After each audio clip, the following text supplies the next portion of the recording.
মরিচে ধক বেশি ক্রিকেট মাঠে যার প্রমাণ শামীম হোসেন পাটোয়ারি। লিটনের না থাকার দিনে সাব্বির রহমানের ব্যাটিং ছন্দ, ৩৩ বলে করলেন ৮২ রান। সাব্বিরের বিপরীতে চিটাগংয়ের ছিল ওসমান খান।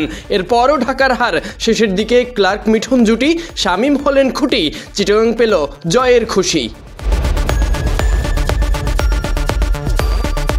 টসে জিতে বোলিংয়ের সিদ্ধান্তে চিটাগং কিংস ওরা বল হাতে শুরুটা করেছে দুর্দান্তভাবে। ঢাকা তথা বিপিএলের সবথেকে তারকা ব্যাটারদের একজন জেসন রয়কে ফিরিয়ে তিনি ১ রানে আলিস আল ইসলামের বলে মিঠুনের কাছে ক্যাচ তুলে প্যাভিলিয়নের পথ ধরেছে।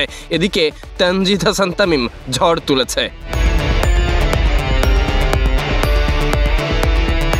৬ ওভার শেষে ঢাকার স্কোরবোর্ডে ৪১ রান, ১ উইকেট হারিয়ে। অপর প্রান্তে স্টেফেন স্কঞ্জি কিছুটা রয়ে শোয়ে, তবে থিতু হওয়া হলো না। ৫ রানে স্কঞ্জি ফিরলেন খালেদ আহমেদের বলে বোল্ড হয়ে। সাব্বির রহমান ব্যাটিংয়ে, আরেকদিকে তানজিদ তামিমের স্ট্রাইক রেট কমেছে। ৪২ বলে অর্ধশতক পূর্ণ হয়েছে। সাব্বির রহমান ঝড় তুলেছে ৬-এর পর ৬ আর ৪ মেরে, এমনকি ব্যাটও হাত থেকে ছুড়ে গেছে। এরপর রিভেঞ্জ নিতে থাকেন আলিস সাব্বির।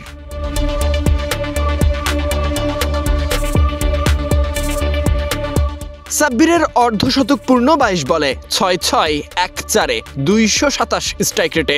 অর্ধশতক পূরণের পরও সাব্বিরকে থামানো যায় না।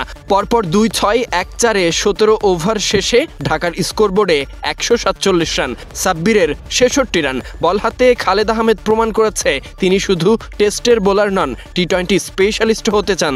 ৩০ বলে সাব্বিরের ব্যাটে ৮২ রান, ঢাকার স্কোরবোর্ডে ২০ ওভার শেষে ১৭৭ রান।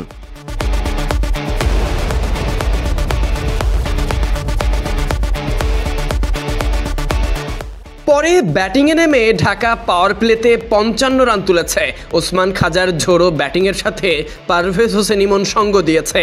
তবে পাওয়ার প্লে শেষে যেন পারভেজ দায়িত্ব শেষ করে কট বিহাইন্ডের ফাঁদে পড়ে। প্রথম ইনিংসে সাব্বিরের বিপরীতে দ্বিতীয় ইনিংসে ওসমান খান ২৫ বলে তার অর্ধশতক পূরণ। আউট হওয়ার আগে ৩৩ বলে তার ৫৫ রান। আরেকদিকে ক্লার্ক জ্বলে উঠেছে, মাঝে মুস্তাফিজের দুর্দান্ত ওভার। শেষের দিকে ক্লার্ক মিঠুন মিলে চিটাগংকে নিয়ে যায় জয়ের বন্দরে। ঢাকার জয় অধরা।